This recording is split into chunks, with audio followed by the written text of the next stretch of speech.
We're praying for healing, my mother told 80 people. She'd been telling them I was a junkie for 5 years. A man in the second pew slowly turned his head. He'd held my hand through surgery at a military hospital. He was her parish priest. He'd been quietly listening for 18 months. Can you imagine being publicly shamed, accused of being a drug addict and homeless by your own mother, all while you're laid up in a military hospital, recovering from a helicopter crash that nearly killed you? Because that's exactly what happened to me, and it sparked a betrayal so deep, it nearly cost me my daughter. I'm 37, a captain in the United States Army Aviation Branch, 13 years in. But this story, it started long before any of that, in a place far from any church. Paktia Province, Eastern Afghanistan, October 14, 2018. That vibration, it always came first. Up through my boots, into my spine, like a second pulse. That's how I knew I was about to do the real work. Not the stuff you talk about at Sunday dinner. Not the stuff that fits on a church bulletin. I was Sabre 7 actual. Actual meant I was at the controls. I was responsible. 4 passengers in the back. My crew chief, Specialist Danny Teague, on the door gun. Danny was 21, gap between his front teeth, always humming country songs during pre-flight checks. 40 minutes into the flight, the RPG hit the tail rotor assembly. When a Black Hawk loses its tail rotor, it doesn't just fall. It spins. Violently. Every instinct screams to fight it. You don't fight it. You enter auto-rotation. 2 seconds. Or you die. You manage the energy. You find the ground. Somewhere that won't kill everyone inside it. I found a dry riverbed. 0 obstacle clearance. We hit hard. The cyclic slammed forward. My harness caught. My collarbone shattered. 3 ribs followed. A bone fragment pressed into my left lung like a nail driven in sideways. Got the pain. For passengers, they survived. Danny Teague? He didn't. He was alive when we hit the riverbed. He was alive when I unstrapped and rolled out of the cockpit, my arm dangling wrong, my chest making sounds it shouldn't.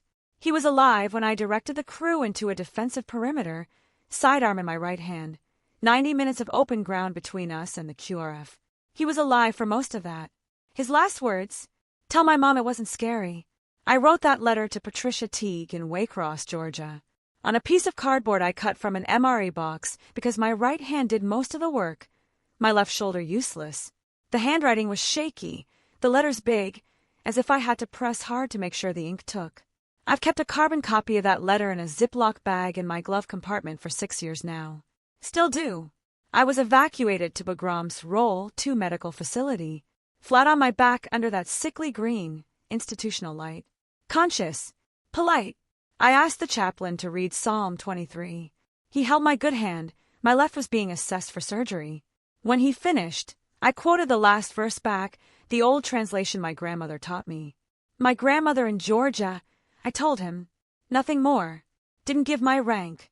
Didn't say my name was on the manifest. Just called myself the pilot. 72 hours later, I was at Walter Reed. Weeks learning to lift my arm above my shoulder again. And that's when she started it. My mother, Constance Prescott.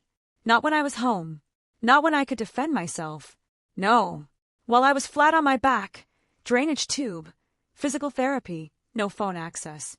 That's when she walked into the fellowship hall of our family's church and told them I'd been administratively discharged for substance abuse. Told them I was homeless. Told them she prayed for me every Sunday. The we in her prayers, that was performance grief. It wasn't grief. It was architecture. She didn't just forget me.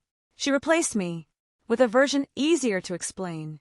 A woman who served, who was absent from holidays, who couldn't talk about her work, who came home with scars she covered in a silence she couldn't break. That woman was an embarrassment Constance couldn't metabolize.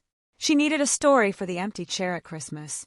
A story that made people reach for her hand after service and say, "You're so strong, Constance."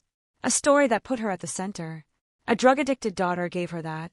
She told it so many times, she almost convinced herself. The photos went into a box. My flight school graduation, my first deployment, the framed air medal citation, me standing in front of a Black Hawk with my crew, all of us squinting in the Afghan sun. Constance packed them into a plastic bin, into the attic, under Christmas decorations. The living room shelf, the one visible from the front door, Only childhood photos. One vacation shot from when I was 12. A youth choir performance. Nothing after 18. The shelf told a story. Joanna Prescott existed as a child. Then she stopped. I haven't been inside that attic in 4 years. I've never asked for those photographs back. I think it might be because asking would confirm she had taken them. My father died while I was at Walter Reed. Constance didn't call until after the burial. I learned it from a nurse who noticed my vitals spike when I checked my email. She asked if I needed a chaplain. No, I said. I've already had one. When I came home, limited duty, still rebuilding, still learning what my left shoulder could and could not do, her narrative was already load-bearing. 5 years. That's how long it took for her story to become permanent infrastructure. Sunday after Sunday, handshake after handshake. We don't really talk about what she does. We haven't for a long time. Some children take a path you can't follow. Denial, I learned, was her specialty. I missed Hannah's first day of second grade. September 2021. I was at Fort Belvoir, an hour and 20 minutes away. Couldn't go. Command readiness review. Couldn't explain my absence without disclosing my assignment status. My neighbor, Carol Simmons, sent me a 7-second video. Hannah, in a pink backpack, standing at the school entrance. Her head turns twice toward the parking lot. She's looking for me. She doesn't find me. She goes in. I've watched that video 41 times. I don't tell anyone that. My left shoulder aches in the cold. A dull, structural pain. Nobody sees it, but it talks to me constantly. I've never filed a disability claim. Maybe because it would make permanent the version of me that was broken in a dry riverbed and never quite set right. Hannah once told a teacher that her mom travels for work. Like an astronaut, she said. Can't always call. That sentence, I can't think about it for too long. Then, 3 days before the christening, the petition arrived.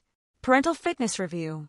Filed in the county family court by Constance Ruth Prescott, my mother, against me.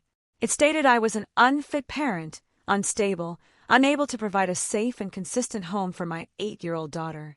Supported by 2 fabricated witness statements. Rebecca Walsh, 59. Carol Hammond, 62. Both church members. Both claimed they personally witnessed me intoxicated at a family gathering approximately 2 years prior. 2 years ago, I was on post at Fort Belvoir. I have the duty logs, the post access records. There was no family gathering. I was nowhere near it because there was no event to be near. I read it in a CVS parking lot at 7 p.m. I didn't move for 4 minutes. Not from fear, but from calculation. How many ways she had found to use my silence against me. How precisely she had weaponized the one thing I couldn't break. My cover. My orders. My inability to say where I was, what I did, why I was gone. Every classified briefing. Every restricted flight corridor. Every deployment I couldn't name. She rewrote each absence into evidence of failure. She wasn't stupid. She was thorough. Hannah could be removed from my custody. Pending investigation. My daughter. My 8-year-old daughter, who plays recreational soccer and whose favorite thing in the world is watching me make pancakes on Saturday mornings. I folded it, put it in my bag, drove home, made Hannah dinner, read her a chapter, checked the locks, sat on the edge of my bed in the dark. I didn't sleep. 3 days later, I walked into a church. Late October, Central Virginia. Cold, dry air, slate-colored sky. The oaks outside the parish had gone amber and rust. The parking lot was full. Inside, the air was warm, pressurized, like all that heated air pushing against cold stone walls. Chrysanthemums on the altar. Candles above the baptismal font, throwing amber light. I sat in the back pew. I'd been there 17 minutes. The christening was for a family friend's infant. Constance was a featured elder. She'd organized the reception. Chicken salad sandwiches, quartered, layered Jell-O mold in green and red, the same recipe she brought to every church event for 20 years. Sweet tea. A sheet cake from Kroger that said, "Blessed are the children," in blue icing. My paper plate sat untouched beside my folded napkin. The fellowship hall was full. 80 people. Folding chairs. A low murmur of a congregation at ease. Constance moved through the room like a conductor. A touch on the elbow here, a laugh there, every guest rotating around her orbit. Then, she was at the microphone. Asked to say a few words about the blessings of family. She smiled, held a handkerchief, a prop she didn't use, spoke about gratitude, the gift of children, the church as a second family for those whose own families carry burdens. Then she said my name. Some of us have heavy burdens at home that we carry in prayer. Her voice softened, practiced. My daughter has struggled. We don't always know where she is. We pray for recovery. 80 people nodded.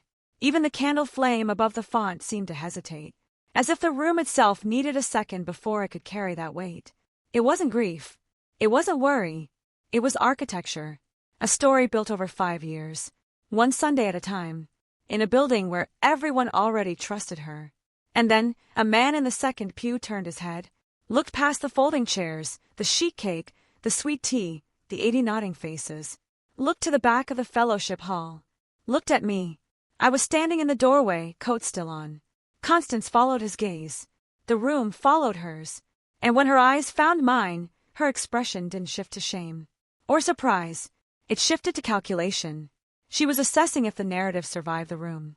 I saw it, that micro-adjustment, that clinical recalibration behind her eyes. That was not a mother seeing her daughter. That was an architect checking load-bearing walls.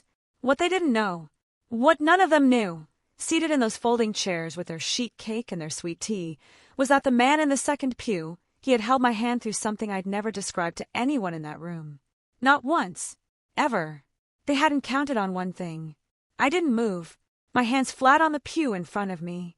My eyes already marked every exit in the building. The man in the second pew watched me do it, and something in his expression changed. 3 weeks later, I walked into a county family courtroom in Central Virginia. The room was small. Wood-paneled walls.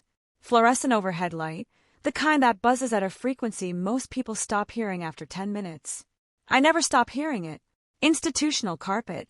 Air smelling like old paper, and the particular staleness of a building that processes other people's failures 5 days a week. Gallery seating for 30. Judge's bench. 2 counsel tables. An American flag in the corner with a brass eagle that needed polishing. I arrived 11 minutes early. Paused at the threshold for 1 full second before crossing it. My eyes moved left, right, center. 2 exits. The main door behind me. A side door near the judge's chambers. The main door opened outward. The side door had a push bar. The gallery railing was oak. Solid, bolted to the floor. The ceiling tiles were standard drop panel, 9 feet. The windows were sealed. I took a seat in the gallery next to my attorney, Margaret Ellis. Back to the wall. Clear view of the room's entrance. I placed both hands flat on the gallery railing in front of me. Margaret was reviewing her files. She didn't look up. She didn't need to. Margaret Ellis was a former Army JAG officer, captain, retired.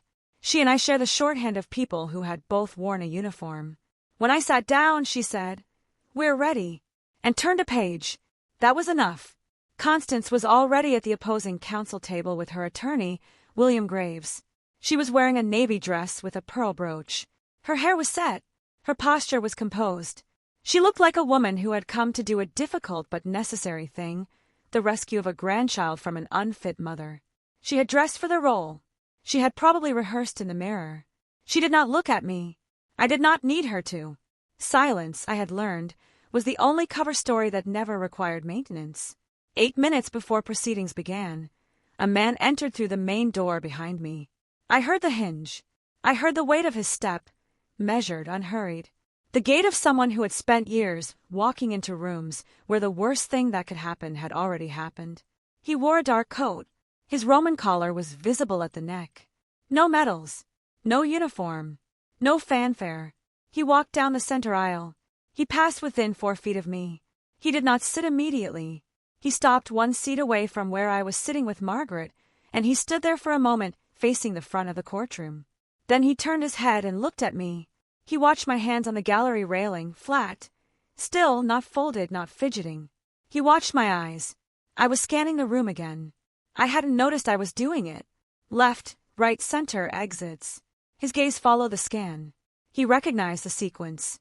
I saw the recognition move through him like a current. Not surprise, not confusion, but confirmation, something he had been waiting 18 months to verify. He leaned down. His voice was quiet. The words were meant only for me. Paktia Province, October 2018. You quoted me the old translation. The fluorescent light buzzed overhead. The courtroom clerk was sorting papers. Constance was whispering something to William Graves. None of them heard. I looked at him for 3 full seconds. His face was older than the one I remembered, the one I had seen upside down from a gurney under greenish institutional light with a drainage tube in my chest and someone's hands on my collarbone. But the eyes were the same, steady, patient. The eyes of a man who had sat with the dying and the nearly dying and had learned that presence was the only thing he could offer that never ran out. My grandmother taught it to me, I said. In Georgia. He nodded once, almost imperceptibly. Then he took a seat, 2 rows behind me on the aisle. That exchange took 11 seconds. Margaret Ellis heard all of it. She closed her file. She placed one hand flat on the table and exhaled. She had found him. In my case file 3 weeks ago. The name of the chaplain at Pogram's Roll 2, cross-referenced against active clergy assignments in Central Virginia. When she told me his name, I went quiet for a long time. That was enough. The hearing began. Judge Warren Howard entered from chambers. Mid-50s, gray at the temples. A face that had processed 1,000 custody disputes and could read a room before the first motion was filed. He sat. He adjusted his glasses. He asked for opening statements. William Graves went first. Constance's attorney. He was polished. Mid-40s, silver cufflinks. He spoke with the cadence of a man who believed his own authority was self-evident. He outlined the petition. He described a mother, Constance, burdened by years of watching her daughter spiral, substance abuse, instability, and an inability to provide consistent care. He referenced the 2 witness statements, Walsh and Hammond, and described them as credible community members with first-hand knowledge of Joanna Prescott's unfitness. He used the word pattern 4 times. He used the word concern 6 times.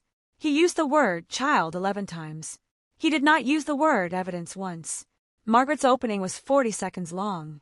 She said the petition was based on fabricated testimony, that the witnesses would recant or be impeached, and that the respondent, me, would provide military service records demonstrating that the factual basis of the petition was impossible. Judge Howard wrote something on his notepad. Then the testimony began.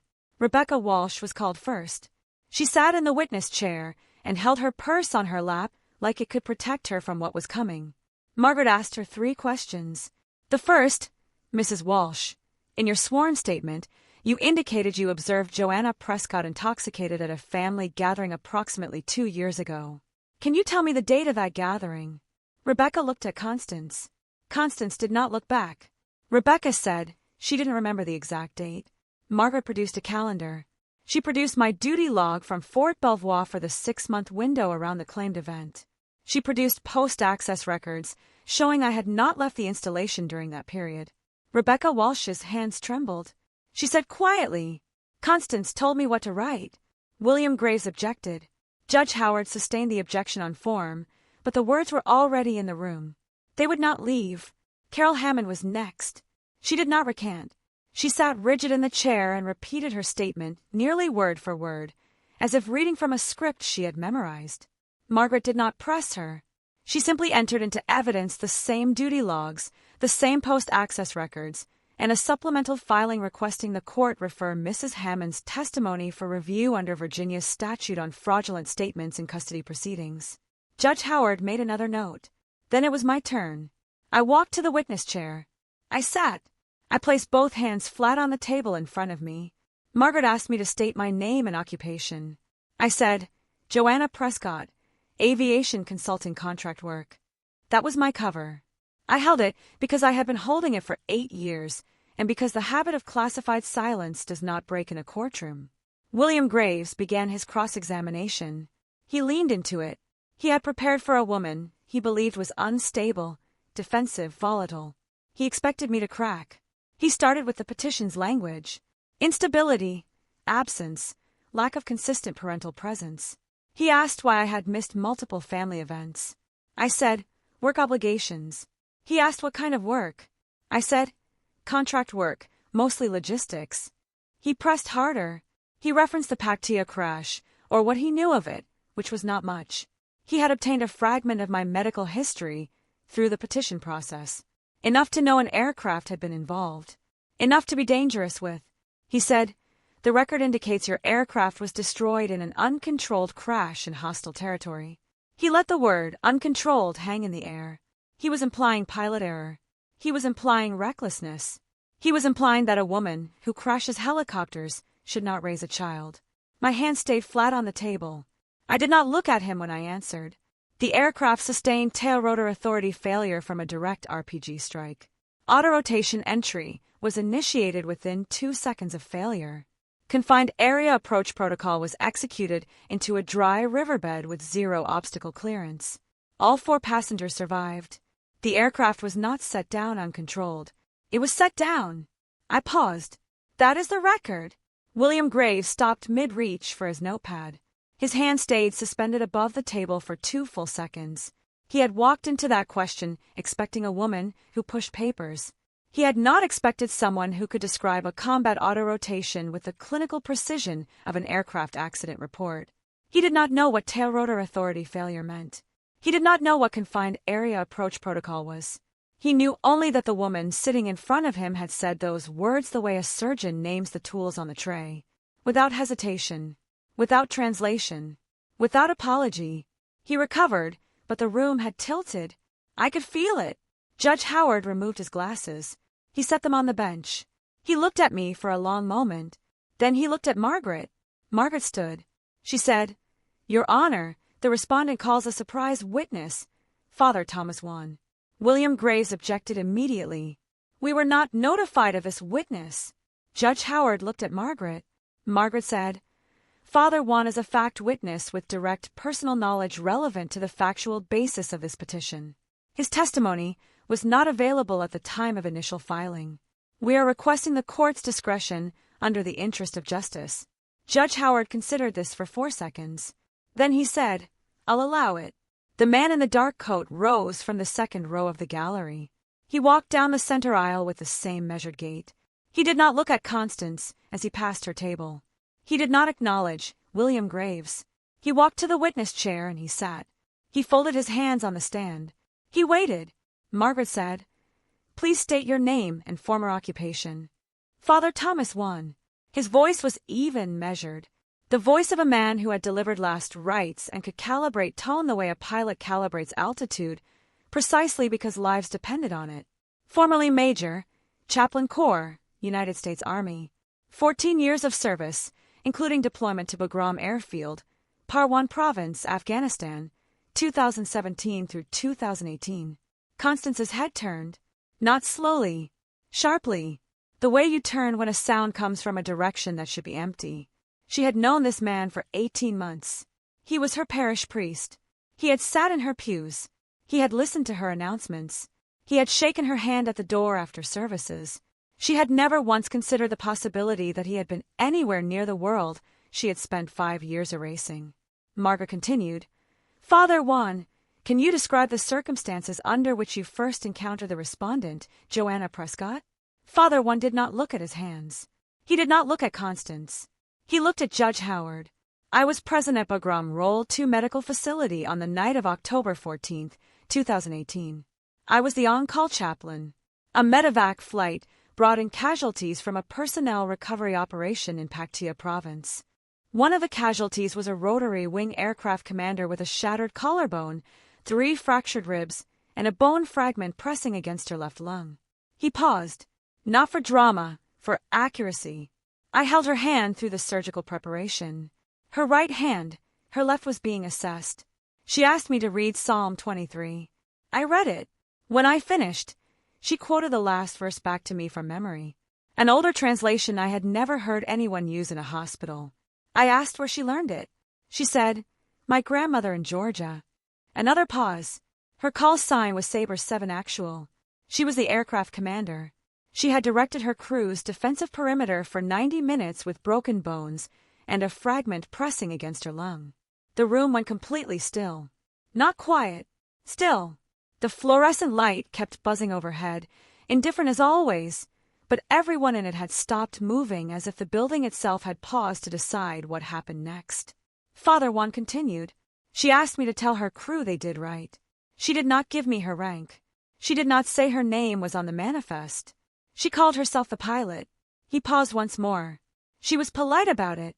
Margaret asked, "Father Juan, how are you certain that the woman you treated at Bagram is the same woman sitting in this courtroom?" Father Juan looked at me for the first time since taking the stand. His eyes were steady, the same steadiness I had seen through the greenish light of a surgical base 6 years ago. She quoted me a verse in a hospital 6 years ago. I have never heard anyone use that translation since.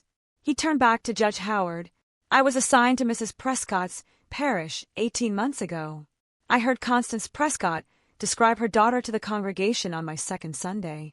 The woman she described was not the woman I held hands with at Bagram." He continued, "And during the period Mrs. Prescott has described as substance abuse and homelessness, October through December 2018, Captain Prescott was at Walter Reed Army Medical Center recovering from the injuries I have just described. I know this because I was the chaplain who initiated her transfer paperwork from Bagram to Walter Reed. Her name, her rank, and her call sign are on the field communication log from that night." He reached into his coat pocket. He produced a single piece of paper, a photocopy worn at the folds. He held it out. Margaret took it and entered it into evidence. "Father once said, I made that copy the week after she was transferred. I thought someday someone might need to know what I witnessed." Judge Howard accepted the document. He looked at it. Joanna's call sign was on it. Her blood type, her injury assessment, the time she was admitted, the time she entered surgery. Every entry time-stamped. The contrast was not abstract. It was dated. The same months Constance had been standing at that microphone telling 80 people her daughter was homeless, addicted, lost.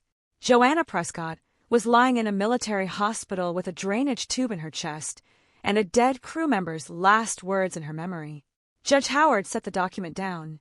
He looked at Constance. Constance's handkerchief had slipped from her hand to the floor. She did not pick it up. Her composure, that practiced parish elder composure she had worn like vestments for 5 years, had cracked along a seam she did not know she had. Her mouth opened and closed. Her attorney placed a hand on her arm. She did not seem to feel it. William Graves stared at the document in the judge's hand. He did not object. He did not speak. He had walked into this courtroom to prosecute a substance-abusing dropout, and the woman at the other table had just been identified under oath by a priest, by a major, as a combat-decorated aircraft commander who had saved 4 lives in a war zone. While the petitioner was filing fabricated documents from a church office, the room knew. The architecture had failed. The load-bearing walls Constance had spent 5 years constructing, Sunday by Sunday, handshake by handshake, encountered a single piece of paper with a timestamp and a man in a Roman collar who remembered what he held in that hospital. And it fell. Father Juan sat in the witness chair with his hands folded. He did not editorialize. He did not embellish. He had said what he saw. He had produced what he kept. That was all. Margaret looked at me. I looked at her. Something passed between us that did not require words. The shorthand of 2 women who had worn the uniform. Judge Howard removed his glasses again. He set them on the bench. He looked at the courtroom. He said, "I'd like a 15-minute recess." The room exhaled. I placed both hands flat on the table in front of me. I adjusted my watch inside the left wrist where I always wore it the way they trained me at Rucker. The silver face caught the fluorescent light for 1 second. I did not look at Constance, not because I couldn't, because I already knew what I would see. And it was no longer my problem to carry. Margaret Ellis leaned over during the recess and said 2 words. "We're done." She meant the petition. She meant the legal scaffolding Constance had spent 3 weeks constructing and 5 years rehearsing. She meant the witness statements, the filing, the county process that had kept me awake at 2 a.m. reading custody language while my daughter slept 12 feet away. She was right. When Judge Howard returned, he did not sit immediately. He stood behind the bench for a moment, holding the photocopy Father One had produced, the field communication log from Bagram's Roll 2. Dated October 14, 2018. Call sign, blood type, injury assessment, admission time, surgical time. Every entry stamped, every stamp legible. 6 years old and still steady in the ink. He sat. He put on his glasses. He looked at William Graves. "Counselor, I've reviewed the documentary evidence entered by the respondent's counsel and the testimony of Father One. I've also reviewed the duty logs and post-access records entered in impeachment of the Walsh and Hammond statements. He paused. The factual basis of this petition is not merely insufficient. It is contradicted by time-stamped federal records. The witness statements supporting this petition describe events that did not occur during periods when the respondent was verifiably on a military installation. He turned to Constance. Mrs. Prescott, the petition for parental fitness review is dismissed with prejudice. Constance did not move. Furthermore, Judge Howard continued, this court is referring the matter of the Walsh and Hammond affidavits to the county prosecutor's office for review under Virginia Code Section 18.2 to 434. The filing of fraudulent statements in a legal proceeding. Mrs. Hammond's continued maintenance of her statement under oath compounds the court's concern. He set down the document. He removed his glasses again and held them in one hand. Captain Prescott. The word landed in the room like a stone dropped into still water. He had not called me that before. No one in that courtroom had. He had read it on the communication log. He had read Father One's testimony, and he chose to use it now in front of everyone, including my mother. Captain Prescott, the custody of your daughter is not, and has never been, in legal jeopardy from this petition. The record is clear. This matter is closed. I said, thank you, Your Honor. 3 words. My hand stayed flat on the table. The hearing ended. People stood. The clerk gathered papers. William Graves collected his files without looking at Constance. Father One rose from the witness chair and walked back to the gallery. As he passed my seat, he paused for 1 second. He did not speak. He placed his hand on the gallery railing near mine, not touching, just close. The gesture of a man who had held a stranger's hand in a hospital and understood that some debts are settled in silence. Then he walked out of the courtroom. The hallway outside the courtroom had the same institutional carpet, the same recirculated air. Margaret was beside me, her case file closed under her arm. We were walking toward the exit when I heard the footsteps behind us. Constance, her heels on the tile, faster than her usual pace. The sound of a woman who had never had to chase anyone and did not know how to do it gracefully. Joanna! I stopped. Margaret stopped beside me. She did not intervene. She knew this part was mine. You never told me what you were. I turned. My mother was standing 6 feet away. The pearl brooch was still pinned to her navy dress. Her handkerchief was gone, left on the courtroom floor, I assumed, where she had dropped it. Her eyes were wet, not from grief, from exposure. The look of a woman who had been standing behind a wall for 5 years, and someone had just removed it. I didn't, I thought. She never said where she was. Her voice broke. She did not finish the sentence. No one in the hallway moved to help her. I looked at her for a long moment. I did not raise my voice. I adjusted my watch. You built that story while I was in a hospital. You put my daughter's custody into question to protect something you invented. I stopped. I couldn't explain where I was. I couldn't call you from the room I was in. I couldn't bring you into that world. You knew that. And you used it. Constance opened her mouth. You didn't ask, I said. Not once in 13 years. I said it the way I read back a clearance. Accurate. Confirmed. Closed. I'm not asking for anything from you.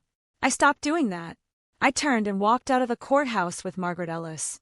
The door was heavy. It opened outward. The air outside was cold and dry and tasted like November coming early. I did not look back.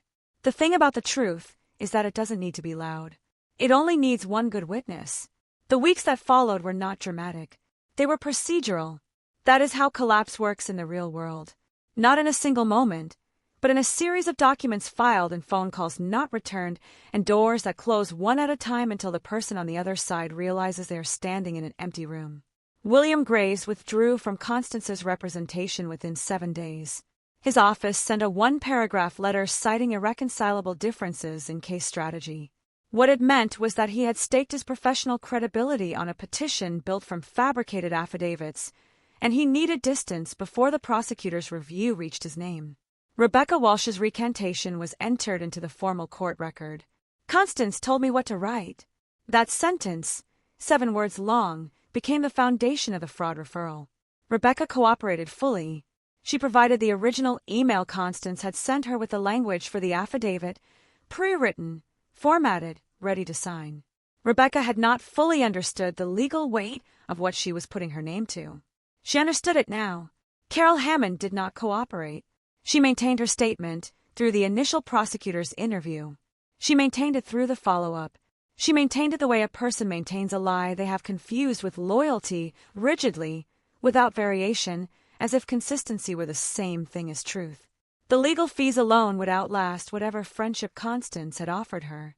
Within the congregation, the collapse was slower but just as thorough. Father One did not preach on it.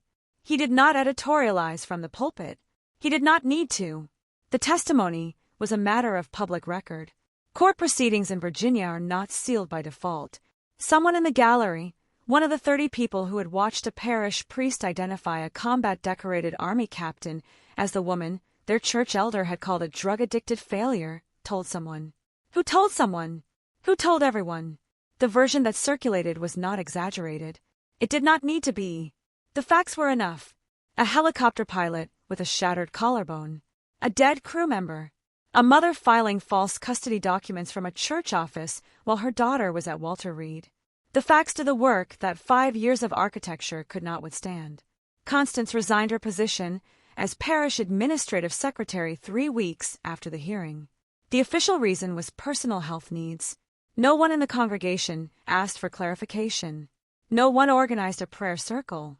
No one reached for her hand after the service and said, "You're so strong, Constance." The infrastructure she had built, the sympathy, the admiration, the careful performance of maternal suffering, had been load-tested against a single timestamped document and a man in a Roman collar, and it had failed. She was not arrested. The fraud referral was a misdemeanor filing with potential civil liability. It would move through the system at the speed systems move. I did not follow its progress. I did not need to. The petition was dismissed with prejudice. Hannah was with me. The rest was paperwork someone else would handle. It wasn't vindication. It wasn't triumph. It was simply the record corrected in a room where the truth had always been waiting to be read aloud. I drove south on Route 1 toward Fort Belvoir. Late afternoon, the light was going amber-gray. That particular quality Virginia gets in late October when the sun drops early and everything turns the color of old brass. Traffic was steady. The government vehicle was clean. It always was. Habit. I pulled into a rest stop 22 minutes north of Post. A concrete turnout with a trash can and a bench nobody was using. I put the car in park. I sat for a moment with both hands on the wheel. My left shoulder ached. It always did in the cold. The dull structural pain that nobody sees and I never mention. The scar runs 5 inches from my left clavicle toward my shoulder blade. Every piece of clothing I own covers it. I sleep on my right side exclusively. These are the terms of the arrangement I made with a dry riverbed in Paktia province 6 years ago. I have never renegotiated. I open the glove compartment. There is a folded piece of cardboard inside. Not an envelope, not a folder. A piece of cardboard cut from an MRE box, worn at the folds, kept in a Ziploc bag for moisture protection. I took it out. I unfolded it carefully. The handwriting is unsteady. My right hand was managing most of it. My left shoulder was still compromised. The letters are larger than my normal hand. Slightly irregular, as if I was pressing hard to make sure the ink took. Dear Mrs. Teague, my name is Joanna Prescott. I was Danny's aircraft commander. I want to tell you something true about your son. I read all of it. I have it memorized. I read it anyway. Danny Teague was 21 years old. He had a gap between his front teeth and a habit of humming country songs during pre-flight checks. He died on a medevac flight in my aircraft. His last words were, "Tell my mom it wasn't scary." I wrote this letter on a piece of MRE cardboard because my arm could not hold a pen steady enough for paper.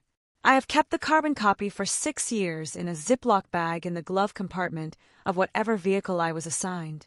It has traveled with me from Walter Reed to Fort Belvoir to 3 temporary duty stations. It will travel with me until I stop. I refold it.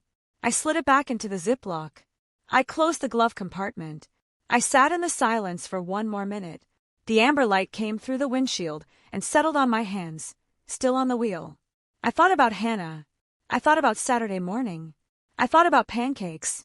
I thought about an 8-year-old girl who would never have to ask where I am. The promotion board for major is sitting. I know this. I do not talk about it. The Walter Reed recovery window and the limited duty assignment created a gap in my evaluation reports that cost me one selection cycle. I was passed over once. I am in the zone again. Whatever happens with that will happen on its own timeline. I have learned that some things move at the speed they move, and pushing does not help. I pulled out of the rest stop.